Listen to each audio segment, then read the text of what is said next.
दोस्तों नमस्कार। रजाग्राफिया में आपका स्वागत है। कहते हैं कि बहुत देर कर दी मेहरबा आते आते। ये लालू प्रसाद यादव और तेजस्वी यादव शहाबुद्दीन परिवार को अपनाने में या फिर शहाबुद्दीन परिवार को अपने पार्टी में लाने में इतनी देर कर दी है कि अब कुछ भी नहीं हो सकता था, क्योंकि इसका अब वक्त निकल चुका है। सही वक्त पर और सही फैसला ही दमदार होता है। जब लोकसभा का चुनाव चल रहा था और हिना साहब ने निर्दलीय लड़ने का फैसला किया था, तब लालू प्रसाद यादव ने सीवान लोकसभा क्षेत्र से एक आरजेडी का एमएलए है अवध बिहारी चौधरी, उसको अपना उम्मीदवार बना दिया था। और ये अवध बिहारी चौधरी, जिसकी कोई हैसियत नहीं थी शहाबुद्दीन साहब के सामने, वो मरहूम शहाबुद्दीन साहब के बारे में लंबी लंबी बातें कर रहा था और हिना साहब को हराने की कोशिश कर रहा था। खुद तो उस कोशिश में कामयाब नहीं हुआ, गड्ढा खोदता रहा और खुद ही गड्ढे में गिर गया और तीसरे नंबर पर आया, लेकिन हिना साहब को जरूर हरा दिया। और ये लालू परिवार जो सोच रहा था कि मुसलमान हमको हमारी वजह से वोट देता है, शहाबुद्दीन की साहब की वजह से नहीं, ये उसका घमंड था, अहंकार था। और ये नौमी फेल जो अपने हेलीकॉप्टर में लेकर किसको, सन ऑफ मल्ला को घूम रहा था, वो सन ऑफ मल्ला भी काम नहीं आया। और ये आरजेडी लोकसभा में सिर्फ 4 सीटों पर सिमट गई। और उसके बाद जो रुपौली विधानसभा हुआ, जहां से बीमा भारती कैंडिडेट थी, उसका भी सत्यानाश हो गया, वो भी चारों खाने चित हो गई। और वहां से भी शंकर सिंह कामयाब हो गए, मुसलमानों ने वहां भी वोट नहीं दिया। अब लालू प्रसाद यादव को लग चुका है कि हमारा जो मेन बेस वोटर है वो पूरी तरह से खिसक चुका है और मुस्लिम वोट ज्यादा से ज्यादा जनसुराज में जुड़ते जा रहे हैं या फिर एमआईएम में जुड़ते जा रहे हैं। इसका डर और खौफ इसको इतना सताने लगा, इतना ज्यादा परेशान हुआ, क्योंकि इसको मालूम है कि जो हमारा एक राज्यसभा का एमपी है झा जी, वो झा के जो समुदाय के लोग हैं वो हमको वोट देने वाले नहीं है, न ही भूमियार समाज की या कोई भी अपर कास्ट का हिंदू समाज का वोट हमको मिलने वाला नहीं है। इसीलिए हमारा जो वोट बैंक है, मुसलमान है, यादव है और कुछ दलित जाति के वोट हैं, वो हमको मिलने वाला है। लेकिन पता नहीं इसको क्या समझ में आया, ये जितना भी राज्यसभा में एमपी भेजा है वो अपर कास्ट को भेजा है। और एक यादव को तो देखिए कि हरियाणा से उठा के ले आया यादव को और राज्यसभा का एमपी बना दिया, लेकिन मैडम हिना साहब को पूछा तक नहीं राज्यसभा के मामले में।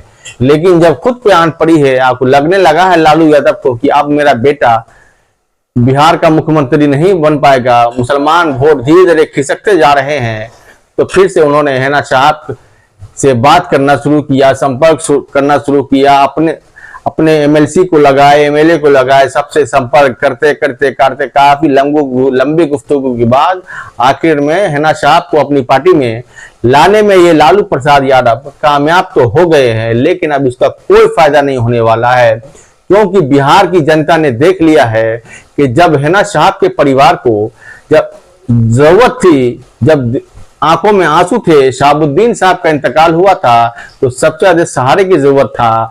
उस वक्त में सारे के सारे आरजेडी परिवार, लालू यादव, राबड़ी देवी, तेजस्वी यादव, मीसा भारती, सभी ने साथ छोड़ दिया, उनको तन्हा छोड़ दिया परिवार को। दर्द अकेले सहने के लिए कोई उनके मातम कुर्सी के लिए नहीं आया, कोई उनकी देखभाल करने के लिए नहीं आया, एक बार फोन करके भी नहीं पूछा कि मैडम क्या हाल है। आपके शहाबुद्दीन साहब तो हमारे पार्टी के फाउंडर मेंबर रह चुके हैं, न उनके जनाजे में कोई शामिल हुआ, न उनका लाश बिहार तक भिजवाने में किसी ने भी कुछ नहीं किया, एकदम तन्हा, एकदम लावारिस की तरह छोड़ दिया उनके परिवार को। लेकिन जब खुद पे आन पड़ी है, अब लग चुका है कि बिहार के मुसलमान अब छिटक चुके हैं, अब दोबारा से हमको वोट मिलने वाला नहीं है, तो फिर से हिना मैडम को लेके आए हैं कि और इनको सिर्फ ये लोग यूज करेंगे, सिर्फ ये लोग मुस्लिम बहुल सीटों पर लेके जाएंगे, सीमांचल में लेके जाएंगे और आने वाला जो अभी उपचुनाव है उसमें लेके जाएंगे। और सिर्फ इसलिए लेके जाएंगे कि हिना मैडम का जो मुस्लिम वोट बैंक है वो मुस्लिम वोट बैंक फिर से इकट्ठा हो जाए और फिर से आरजेडी की मिल जाए। सिर्फ इसी के लिए वो हिना साहब और उसामा साहब को लेके आए हैं आरजेडी में, लेकिन ऐसा होने वाला अब नहीं है, क्योंकि बिहार के मुसलमान समझ चुके हैं, क्योंकि ये लोग किसी के सगे हो ही नहीं सकते हैं। क्योंकि जब शहाबुद्दीन साहब का इंतकाल हुआ, जिस शहाबुद्दीन साहब ने पार्टी के लिए क्या क्या कुर्बानी किया, कितने मुकदमात झेले, क्या क्या नहीं किया, उस शहाबुद्दीन साहब का ये आरजेडी लालू परिवार नहीं हो पाया, तो ये आम मुसलमानों का कैसे हो जाएगा।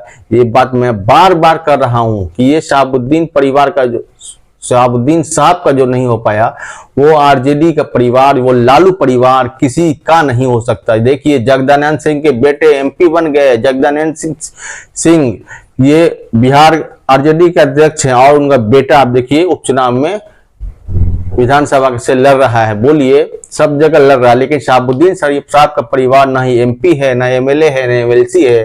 तो जिसने उतनी कुर्बानियां दी उसका परिवार तो अब कुछ भी नहीं है। और ये आरजेडी के लोग गलतफहमी मत पाल लेना, ये आरजेडी परिवार कि दोबारा हमारा बिहार में सरकार बनेगी, ये सरकार नहीं बन पाएगी तुम्हारी, क्योंकि मुस्लिम वोटर जनसुराज की तरफ शिफ्ट हो चुके हैं, एमआईएम की तरफ शिफ्ट हो चुके हैं और अन्य पार्टियों की तरफ शिफ्ट हो चुके हैं। लेकिन आरजेडी के लोग जिन्होंने धोखा दिया है, उन धोखा को मुसलमान याद रख रहे हैं और मुसलमान आपको लोकसभा का चुनाव हो, विधानसभा का चुनाव हो या उपचुनाव हो, आरजेडी को वोट देने वाले नहीं हैं। हाँ, सीवान, गोपालगंज, छपरा के मुसलमान जो हिना साहब से अपनी मोहब्बत रखते हैं, शहाबुद्दीन साहब से मोहब्बत रखते हैं, वो जरूर आरजेडी को वोट दे देंगे। लेकिन उसके बाहर के मुसलमान जो है, आप आरजेडी को वोट देने वाले नहीं है। चाहे हिना साहब को आप सीमांचल लेके जाइए या हिना साहब को आप मिथिलांचल लेके जाइए और कहीं भी लेके आइए, मुसलमान आप भागने वाले नहीं हैं। दूसरी पार्टियों से जुड़ चुके हैं, क्योंकि मालूम हो चुका है इन लोगों को सिर्फ आप लोग मुफाद परस्त लोग हैं, सिर्फ अपनी कुर्सी की सियासत करते हैं। किसी के मरने से आपको कोई फायदा नहीं होता है और न किसी के जीने से फायदा होता है। इसलिए आरजेडी अब दोबारा से कभी भी सत्ता में आने वाली नहीं है। इस चीज को आप लोग नोट कर लीजिएगा। और ये तेजस्वी यादव का जो सपना है कि हम बिहार के मुख्यमंत्री बन पाएंगे, ये मुख्यमंत्री आप 2025 तक या 3025 में भी नहीं बन पाएंगे, ये भी आप लिख के रख लीजिएगा। क्योंकि बिहार के मुसलमान हिना साहब की बदौलत आपसे जुड़ तो सकते हैं, लेकिन जो पहले से जुड़ाव था वो जुड़ाव नहीं रह गया, उसमें गांठ पड़ चुका है। ये गांठ की कीमत आरजेडी परिवार, लालू परिवार को चुकानी पड़ेगी। दोस्तों, कैसी लगी वीडियो कमेंट में अपनी राय जरूर दें। वीडियो अच्छी लगे तो लाइक जरूर करें। मिलते हैं अगली वीडियो में, तब तक के लिए धन्यवाद।